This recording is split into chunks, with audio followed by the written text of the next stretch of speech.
if you really want to be rich, even though that's something you shouldn't really strive for, but if you really want to be rich, you get into selective school. I would come home and I'd just play Fortnite till 2-3 a.m. And I did that for a year. When we did tests at James, and I remember I used to be that kid that used to try to cheat. Obviously I don't do that anymore, but I was that kid. I didn't really treat it seriously. In this video, what I wanted to do is I wanted to kind of share my experience and my 9 entry and year 10 entry journey with you guys, because I feel like this is something that would have helped me a lot when I was trying out for these schools. And through this journey and my experience, hopefully you guys can kind of pick things out for yourself that you realize that you may be doing now that I was doing that eventually led to failure. And then maybe you guys can kind of get a gauge, an idea of some of the changes that I brought between me failing my year 9 entry into a selective school and me succeeding in year 10. Hopefully the timestamps are on the screen now. I'm going to obviously take you guys through my year 9 journey. Then I'm going to reveal the scores that I got for the year 9 selective entry high school test that I obviously was unsuccessful in getting an offer from many schools. And then my year 10 journey, what changed, and then also at the end of the video revealing my scores for my year 10 entry, as well as summing the video up and giving you guys the one thing I think someone needs to be successful in getting an offer at one of these selective schools. So as a year 7, because usually you sit the test for year 9 entry in the middle of year 8, and then you start school if you get an offer in year 9. So most people start preparing for the selective high school test in year 7. So in year 7, I used to go to this place called James College, which is a tutoring place for normal classes as well, but they also do this thing they call TD8, which is like selective entry training.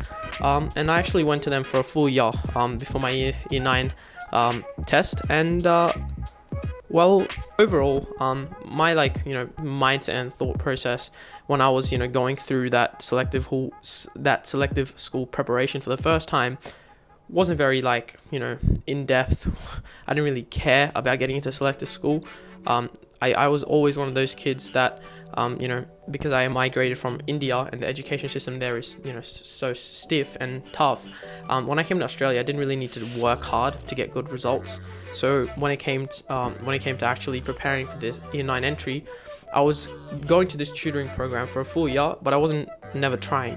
I didn't do any of my homework that they were assigning. Well, I did some of it, but I didn't do the key components, especially English. I would just do the stuff that was easy for me. I would muck around in class. I was always that kid. I was like the clown of the class. I would talk back to the teacher, just muck around in class, right, to try to get everyone to laugh. And then when we did tests at James, and I remember I used to be that kid that used to try to cheat. Obviously I don't do that anymore, but I was that kid. I didn't really treat it seriously. And then, well, guess what happened? I was basically cheating myself, and it showed in the results I got, and I was unsuccessful into the school. Another big reason why I think I failed in year 9 was, you wouldn't believe it, because of Fortnite. I remember when I was in year 7, there was that was when Fortnite was on the come up. I used to usually go to that tutoring center on Fridays, and I would come home and game Fridays, because my parents would treat me to allow me to play games, because I've just come from tutoring. Little did they know back then I wasn't really paying attention or doing anything useful in that tutoring. So I would remember I would be in my Friday night class doing a test, and all I would think about is Fortnite. I would guess all the questions. I wouldn't do anything properly. I would try to cheat, ask my friends who were sitting next to me, and I would come home and I'd just play Fortnite 2-3 a.m. And I did that for a year, and that I think was also a reason as to why I failed. But more importantly, I just didn't take anything seriously. I thought getting into selective school was way easier, just because I'd always done well in school. And then I later on realized that it's a big difference doing well at your school and getting into a selective school, because the competition level is not comparable. And it doesn't help the fact that at the time I was going to a pretty shite school, and it was super easy to do well. Anyway, to my results. In year 9 entry, I got 1 superior for maths. I got 1 above for numerical reasoning, I got 2 high averages for reading comprehension and verbal reasoning, and I got 2 averages for both my writing pieces. Back then there used to be 6 subtests, and I didn't get an offer. I didn't get an offer for any of the schools that I applied for. In my preferences, I think I put Melbourne High first, Suzanne Cory second, and I didn't even put Nozzle, but I didn't get into anything. Well, voice crack, and that was a really sad moment for me, especially because a lot of my friends got offers, which I think was worse than me not getting an offer, was seeing my friends get offers. That was pretty much my year 9 journey, kind of mucked around, didn't do much. And after me realizing that I hadn't got an offer from any of the selective schools, and a lot of my friends were going to selective schools, I kind of reflected on the fact that I kind of want to go to a good school. And the school I was currently at was pretty dog shit. It was really bad. I think they've improved now, but back then they were really bad, right? I think there was a big mental shift in me actually starting to take stuff seriously. I think that was a big L. That was probably the biggest L in my life, and probably I'm very fortunate that I took that L, because I think from that point onwards, I realized that if I wanted to get stuff and achieve things in life, I have to work for it. I can't just play Fortnite all day and cheat on all my tests and expect me to do well on tests and stuff and get into good schools. So that was a time where everything changed. I basically, in terms of my year 10 journey, in terms of tutoring, I didn't really go to that same James and College for the whole year. I did go to them only in the last month, because usually in their tutoring program, in the last month, all they do is no teaching, just exams. And I wanted to, stimulate the exams. But other than that, I think that was the time where I realized, obviously I have to work hard. Another big mindset shift was, I remember talking to my mom, and I was like, I'm really sorry. I remember crying in the kitchen, telling my mom that I'm really sorry, because I felt like me not having gotten in year 9, I kind of let her down. Kind of lied to her in that, obviously I wasn't focusing, I was kind of cheating at my tutoring place. I wasn't taking anything seriously. I really felt like I let my parents down, and that was the biggest change for me. And then everything, sort of started to click. I realized I was going to work really hard. I remember asking my mom whether she would be okay with me trying out for selective schools another time. And I was crying when I said that, and she was like, yeah, you can try out again, but make sure, you don't end up crying at the end of it. Anyway, I basically made a promise to myself that I was gonna work hard, so whatever result I did get in year 10, at the end of it, I would not feel like I let my parents down, that I did my best, and then it's just, up to the uncontrollables, whether I got in a school or I didn't get into a school. In terms of my preparation in year 10, for year 10 entry, I went to Henderson's, which is this tutoring place that is so overpriced. It's very expensive, but they're very good at what they do. I don't recommend them for everything. Again, I'll talk more about that in that video where I review tutoring services. But I went to them for math, English, and a few things. And I also went to James for the last 4 weeks of exams. So that was in terms of the resources that I had. I also went to Henderson's once I got an offer from Suzanne and John Monash. I tried out for John Monash as well in year 10 for the interview, even though I was pretty confident that I would make it through the interviews, because that's usually my thing, until I failed the interview for whole school captain. Anyway, but I went to them.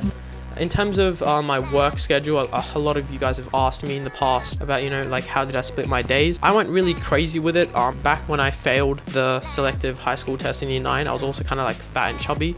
I was a very lazy guy, and I kind of decided to turn my life around. So I think I was waking up at 5:30 a.m. every day, which is something you totally don't need to do. I was kind of pretty much an idiot, but I was waking up at 5:30 a.m. in the morning, getting a few hours of work or prep in the mornings, and then after school I'll usually do an hour, 2 hours as well. I started my year 10 prep in the holidays, going into year 9, because you do your test in the middle of year 9, and that was good. And then it turns out, to be honest, if you really reflect on high school, you don't really get a lot of homework, not until maybe you're in year 10, 11, 12. If you just focus in class, listen to your teachers, you can pretty much do all your homework at home. At maximum, I was maybe having 30 minutes to 45 minutes of work per day when I came home from school. So I would just spend the extra free time I had in my day to study for my selective high school test. In that time, I didn't really give up anything. I was still playing cricket. I actually took up a lot of hobbies. I started I started reading a lot. That definitely helped as well. And I also got in shape. But then, year 10 test comes around and I've worked really hard for 6-7 months straight. And this time I didn't cheat myself. When there was a test, I did the test honestly. I looked at my mistakes. So I kind of had a really good gauge of where I was at. A lot of the times, even if you're doing well in a test and you kind of know that you've been cheating yourself and you've been, asking someone for answers and stuff and trying to basically cheat your way to the test, even though the test, you may do well on a mock test, that doesn't necessarily give you an idea of where your ability is at, and you know that inside, right? Going into the year 10 test, I knew that I was doing well, and I'd done everything honestly that year. Didn't cheat. I actually did all my work. I got this book. Let me get this book for you guys. Well, you know what? I'll put an image because I don't want the autofocus stuff up. But a few of the books that James and College does for English, they're actually very good. But you can just buy them. Like, you don't have to go to them. You can just buy them separately, and it's way cheaper than going to the tutoring company. But I'll try put them on the screen now. There's one for reading comprehension and one for your vocab. Those are really good books. I did them, thoroughly and properly. Got all that stuff up, did the test, and I did well on the test. I did well on that test, and I also, obviously tried out for John Monash. And for John Monash, the test was a bit weird. And the John Monash test was a few weeks after the Suzanne Cory test. And when I did the John Monash test, I remember preparing like the night before. Like, a lot of the prep that I did for Suzanne Cory obviously translated over, but John Monash had like some science content, science report and stuff. But I kind of just winged that test, and I got an offer for that as well. In terms of revealing my results for my year 10 entry, I got 4 superiors in all my multiple choice tests, and I got an above average for my writing, which was a creative piece that year. It was like, I can't remember what I wrote, but anyway, I tried out for year 10. The people that run, the selective schools testing stuff, they changed the format of the tests in that now there was only 1 writing instead of 2. The writing was, double the time than it used to be, but you only have to write 1 rather than 2, so they expect more quality. But I got 4 superiors and 1 above, and that got me an offer for an interview at Suzanne Cory, which I succeeded in, and now I'll go to Suzanne Cory. Yeah, that's pretty much it. I know it's a bit of a ramble, but I think more so I just wanted to record this video and put it out there on the internet to tell people it is okay if you fail at something at first. There's always, other opportunities. To be honest, if I failed for year 10 entry for Suzanne Cory, I probably would have tried out for, like uni high, or John Monash. Again, there's so many schools, especially so many good schools that you're gonna have a lot of like chances and opportunities to get into a good school at whatever year level you're at. But the sooner you realize that you're gonna actually have to work hard and you can't really cheat your way into a good school, the easier it's gonna be, because obviously statistically it's the easiest for anyone to make it into a selective school in year 9 compared to year 10 and year 11. To sum it up, if I had to say one key thing that I think a person needs to be able to get into selective school or do well in life, generally that I learned through this experience, was the fact that you need a really good reason. I think in year 9, when I was trying out for selective school, I didn't have a reason to get in. I didn't want to get in. I know my parents told me, it's a good school and stuff, but I didn't have a motive to get in. Second time around, there was a reason, there was a motive. The biggest motive was the fact that I didn't want to disappoint and let myself down and my parents down, because I'd already failed in year 9, right? And that big L that I took, and like, it was a tough time. Looking back at it in hindsight, didn't really matter if I got into that school or not. But at the time, me not getting an offer and my friends getting an offer was a big thing for me. I was really sad and stuff, but that big L taught me that I had to work hard. And I knew the pain that I felt when I didn't get an offer, and the L that I took, that I didn't want to experience that pain again. And that was my motivation behind working as hard as I did for year 10 entry. I personally feel like the stronger your actual inner motive is, the more chance you have of, getting there. So for example, if you want to go to selective school because you want to be rich, well, great. If you really want to be rich, even though that's something you shouldn't really strive for, but if you really want to be rich, you get into selective school because you want it that bad. It just comes down to how bad you want it. In year 9, I didn't want it that bad. In year 10, I did. So yeah, I got there. Hope this, helped. I wish someone had, shared their journey when I was trying out for these selective schools. If it didn't help, go check some of my other videos out on the channel, which will help. And yeah, stay tuned for the future advice on subtests. But yeah, I'll see you guys next time. Peace.